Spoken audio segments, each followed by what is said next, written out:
kesemena-menaan ini, bukan hanya dari massa. Nah sekarang itu kantor kecamatan kenapa mengakomodir keberatannya massa? Dan itu massa, kita kan sudah datang ke sana, cukup jauh rumah penduduk.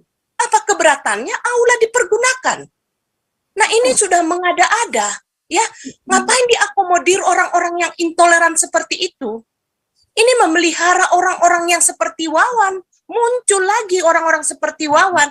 Nah kalau menurut saya Pak Santiabar, ini kita follow up terus ini. Ini kalau di mana celah hukumnya, ya mungkin kita bisa diskusikan dengan Pak pengacara ya. Dapat WA tuh dari medianya. Oh tidak, ada WA, isi WA-nya kira-kira begini. Mohon maaf kami tidak bisa untuk meliput karena dilarang dari dari kantor, ya dilarang dari kantor karena beritanya mereka GKKD dengan Wawan ini sudah berdamai. Padahal di depan kita ada orang GKKD gitu ya. Jadi ya ini juga aneh bin ajaib kalau memang media juga sudah tidak objektif ya, ya sudah apa ya, sudah intoleran juga ya. Ya sudah memprihatinkan lah ya ini ya media kalau berpihak-pihak begini, udah kadrun juga gitu. Jadi di Lampung ini memang luar biasa saya lihat ya. Ya ini kalau dibiarkan, makanya kita berharap ya Lampung, Polda Lampung ya seperti yang kata Pak Santiamer tadi bisa jadi role model untuk penegakan hukum ke wilayah-wilayah lain. Pihak kepolisian, tolong laksanakanlah tugasmu. Karena engkau digaji rakyat. Jadi apa yang negara inginkan sesuai konstitusi, kepolisian harus melakukannya dengan, kalau enggak dari sekarang kepolisian tegas, ya nanti akhirnya polisi sendiri yang repot, ya kan? Jadi minta Kapolri, semua jajaran Polda memperhatikan apa yang dilakukan oleh orang-orang yang intoleran ini, sehingga semua umat bisa beribadah dengan baik. Sekarang kalau dibalik, umpamanya merasakan bagaimana agama Islam diganggu ibadahnya, kan gak enak kan? Lagi sholat Jumat, tahu-tahu ada orang ngaco masuk, kan gak enak. Pasti pikirannya, wah, senggol bacok. Kalau kita orang yang tahu ini, kita nggak mau begitu. Makanya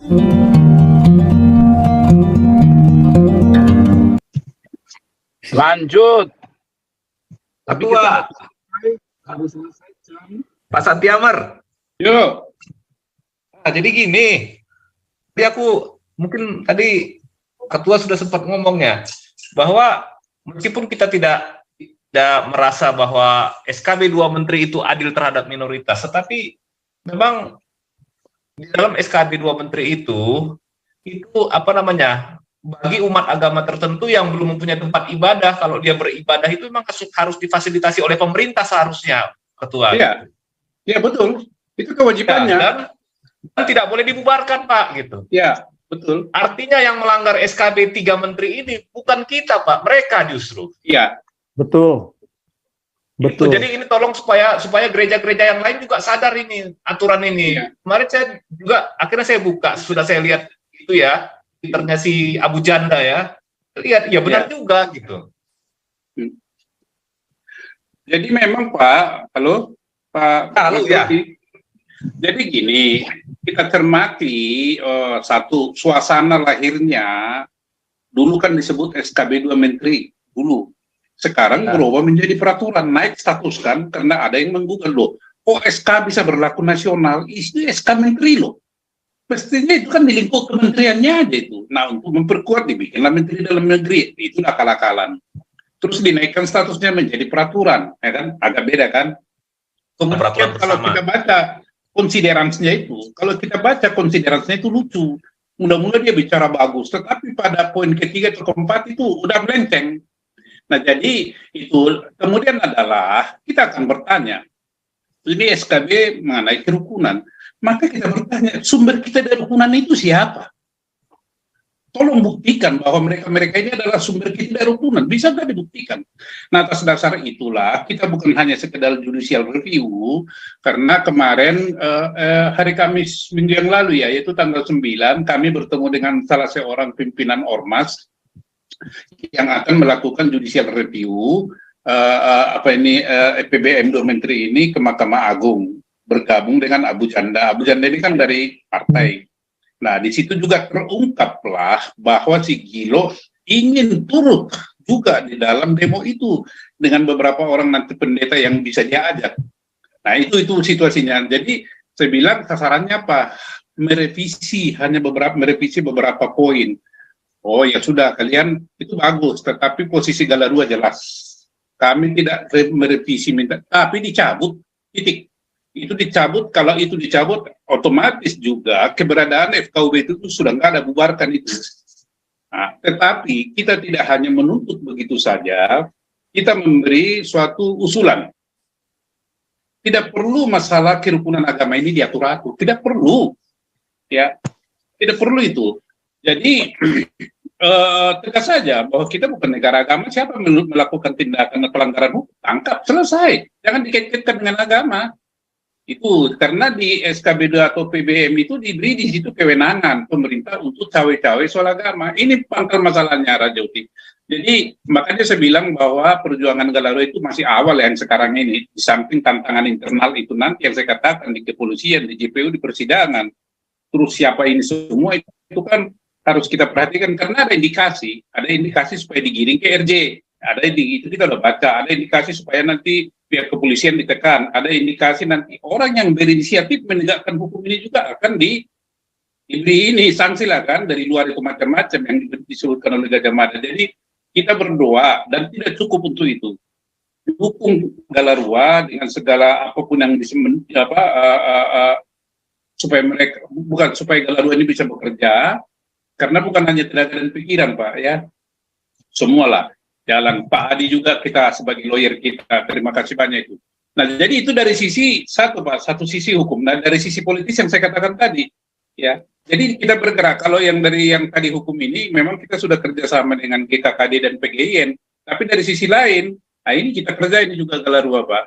Jadi itulah Galarua yang akan kita kerjakan, termasuk nanti di Tarakan itu ya sama Malang. Kita akan nanti lihat itu mana yang bisa langsung kita tangani, Pak. Itu Raja Uti. Jadi ini sumber atau akar masalah ini adalah di PBM Menteri itu. Siapa itu dulu menteri yang mengeluarkan itu? Itu Menteri Agama dulu siapa? Baikuni atau siapa itu? Baikuni tahun 2006 itu. Menteri Dalam Negeri siapa? Itu kan zaman si Balehong semua itu. Ya, Balehong periode pertama, Pak. Ya? Balehong waktu dia periode pertamanya dia gitu. Ya, 2006. Iya, 2006. Nah, pada waktu itu ya gereja-gereja nggak ada yang bersuara pada waktu itu. Iya. Nah, mereka merasa bahwa ini solusi. Selama ini memang sebelum 2006 juga udah sulit mendirikan rumah ibadah. Tapi itu lebih banyak faktornya di izin dari pemerintah nggak dikeluarkan, Pak. Tetapi dengan mulai dari SKB ini, pemerintah membiarkan ormas-ormas intoleran radikal ini ikut campur, Pak, dalam soal tempat ibadah. Itu yang jadi masalah, Pak, gitu. Iya. Bukan hanya sekedar campur tangan pemerintah, tetapi campur tangan ormas gitu. Ya. Dan itu saya katakan itu, Pak, sekarang itu seperti PGI, bukan hanya PGI loh, Pak, di Indonesia. Ada kalau nggak salah 7 atau 8 itu. Ada PGLI, ada PGPI, ada ini banyak itu. Jadi nah, orang-orang ini Pak ditekan dengan cara tidak diberikan anggaran. Iya, begitu. Betul. Tapi sudahlah, jalan aja kita, Pak. Nanti akan kelihatan kok satu-satu itu. Iya, jadi kemarin yang pertemuan Kamis kemarin saya kan juga tahu itu, Pak, kan. Tapi ya sesudah dikasih tahu Ibu Lisoy bahwa ternyata hanya untuk revisi. Ini cuman ajang cari panggung pendeta-pendeta Indonesia aja ini, Pak, gitu. Tahu kita. Makanya saya bilang kalau Ruang nggak mau ikut, silakan aja. Kami mendukung. Ya, apa-apa. Dia mau cari panggung di situ, Pak. Iya. Mungkin cari duit juga gitu. Iya. Oke, ini ada Pak Paul Dere ini. Silakan. Ya, Pak Raja Uti, terima kasih Pak Sancemer. Sukses ya Pak Sancemer misinya udah mulai kelihatan lah. Memang Jalaruwa tujuannya untuk melindungi segenap minoritas. Bukannya Kristen aja loh Pak. Ya. Masih banyak yang lain. Hindu, Buddha. Ahmadiyah. Jadi Ahmadiyah. Ya kita mau berharap Jalaruwa itu diberkati Tuhan lah. Dengan misi-misinya. Dan juga kita pesan kalau ada dari pihak kepolisian, tolong laksanakanlah tugasmu. Karena engkau digaji rakyat. Jadi apa yang negara inginkan sesuai konstitusi, kepolisian harus melakukannya dengan, kalau nggak dari sekarang kepolisian tegas, ya nanti akhirnya polisi sendiri yang repot, ya kan? Jadi minta Kapolri, semua jajaran Polda memperhatikan apa yang dilakukan oleh orang-orang yang intoleran ini, sehingga semua umat bisa beribadah dengan baik. Sekarang kalau dibalik, umpamanya merasakan bagaimana agama Islam diganggu ibadahnya, kan nggak enak kan? Lagi sholat Jumat, tahu-tahu ada orang ngaco masuk, kan nggak enak. Pasti pikirannya wah senggol bacok. Kalau kita orang-orang yang tahu ini kita nggak mau begitu. Makanya minta kepolisian, kejaksaan semua berpikirlah. Mumpung sekarang ini masih belum terlanjur agar negara ini Indonesia itu cukup kondusif, aman, semua puas, tidak ada yang direcokin. Itu aja Pak Rajauti. Terima kasih banyak atas kesempatan ini.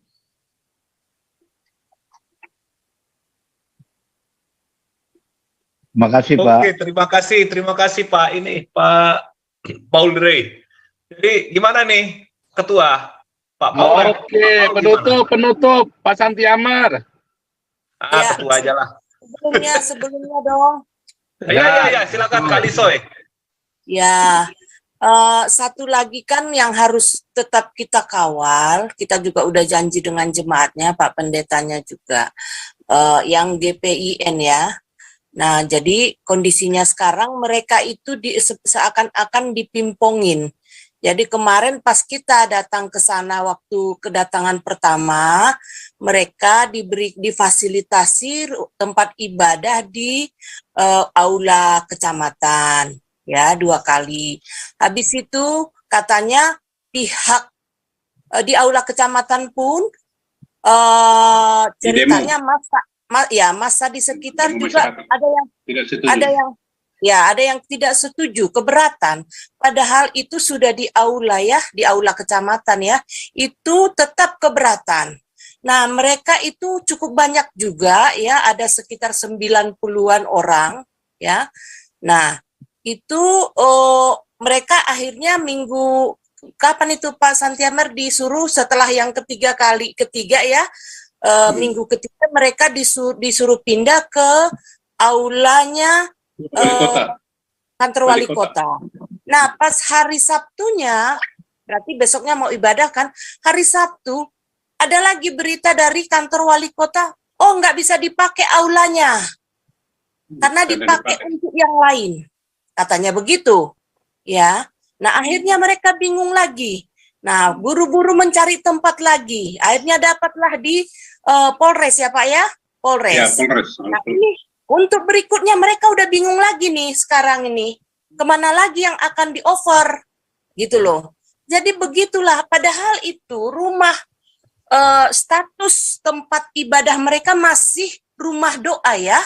Ya. Rumah doa itu kan itu sebenarnya setara dengan musola. Nah, apakah musola juga dimintai izin untuk dipergunakan untuk sebagai tempat ibadah? Ya. Ini kan sudah tidak fair ya. Nah, rumah doa itu belumlah status gereja, harusnya di situ pun tidak harus minta izin, orang namanya rumah doa. Sama dengan musola. Apa bedanya gitu loh. Nah, ini juga harus kita kawal betul-betul. Saya sih harapannya ini juga kita ya terus follow up ya ke sana ya. Nggak bisa ini dibiarkan. Ini kesemena-menaan ini bukan hanya dari massa. Nah sekarang itu kantor kecamatan kenapa mengakomodir keberatannya massa? Dan itu massa, kita kan sudah datang ke sana, cukup jauh rumah penduduk. Apa keberatannya? Aula dipergunakan. Nah ini sudah mengada-ada. Ya, ngapain diakomodir orang-orang yang intoleran seperti itu? Ini memelihara orang-orang yang seperti Wawan. Muncul lagi orang-orang seperti Wawan. Nah kalau menurut saya Pak Santiabar, ini kita follow up terus ini. Ini kalau di mana celah hukumnya, ya mungkin kita bisa diskusikan lah dengan Pak pengacara ya. Itu menurut saya Pak Santiabar. Thank you Pak. Oh iya Kak Lisoy, tadi mengenai media gimana? Ada kesulitan nggak untuk mendapatkan untuk memberitakan ini ke dalam media gitu? Ya betul, itu juga ya mengherankan juga ya. Dari Jakarta sebenarnya kita sudah sepakat, ada beberapa media yang sudah kita calling ya untuk sama-sama ketemu nanti di Polda gitu ya. Sudah beres, pokoknya sudah sudah sepakat nanti bertemu di Polda. Nah pas hari H ya kita udah siap-siap pas di lobi, kita pas ketemu dengan orang GKKD, satu orang-orang GKKD. Nah, kita dapat WA tuh dari medianya. Oh tidak, dari WA, isi WA-nya kira-kira begini, mohon maaf kami tidak bisa untuk meliput karena dilarang dari dari kantor, ya dilarang dari kantor karena beritanya mereka GKKD dengan Wawan ini sudah berdamai. Padahal di depan kita ada orang GKKD gitu ya. Jadi ya ini juga aneh bin ajaib kalau memang media juga sudah tidak objektif ya sudah sudah intoleran juga ya sudah memprihatinkan lah ya ini ya media kalau berpihak-pihak begini udah kadrun juga gitu. Jadi di Lampung ini memang luar biasa saya lihat ya ini kalau dibiarkan, makanya kita berharap ya Polda Lampung ya seperti yang kata Pak Santiamer tadi bisa jadi role model untuk penegakan hukum ke wilayah-wilayah lain. Disinilah awalnya, dan kita berharap juga ke pihak GKKD ya itu tadi mereka cukup berani ya sekata seirama lah dengan kita menurut saya.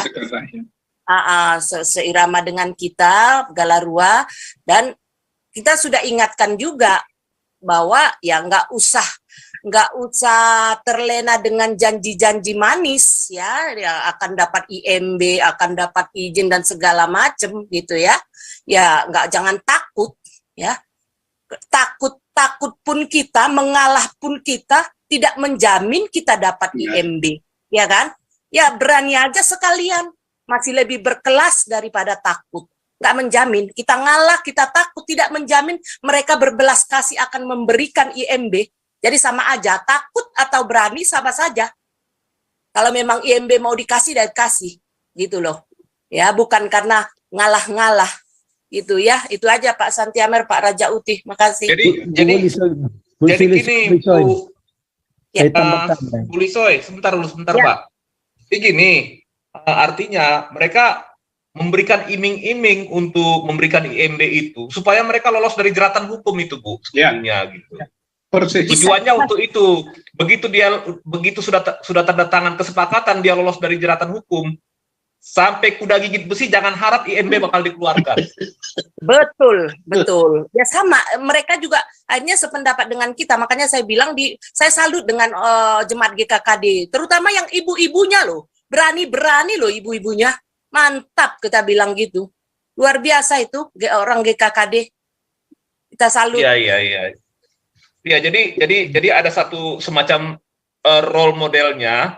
Jadi ketika kita dihambat untuk beribadah, ya siaplah dengan handphone masing-masing untuk mengambil gambar yang bagus, kemudian viralkan, kemudian laporkan dan kawal kasusnya. Udah begitu aja lah.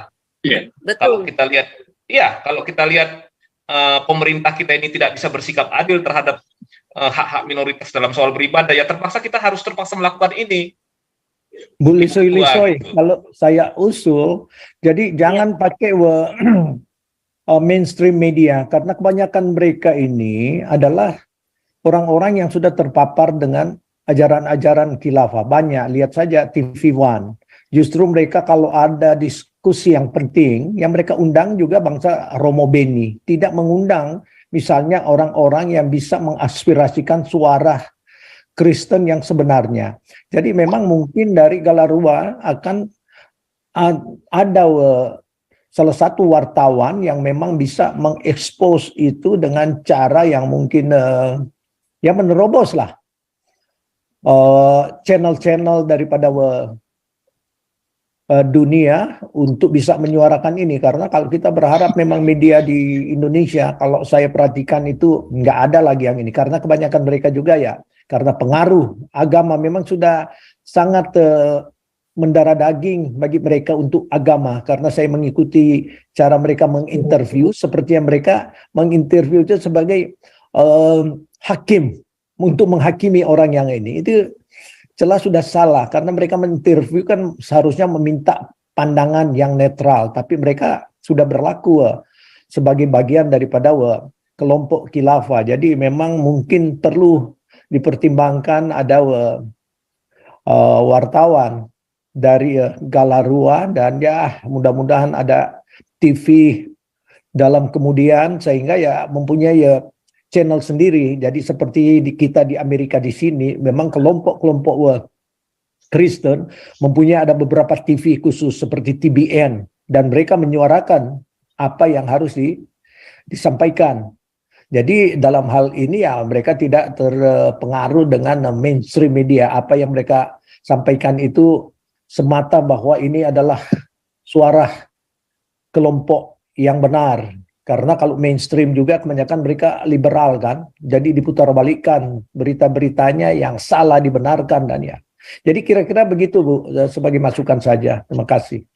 Oke, makasih Pak Robert. Nah. Pak SK, lanjut. Terakhir.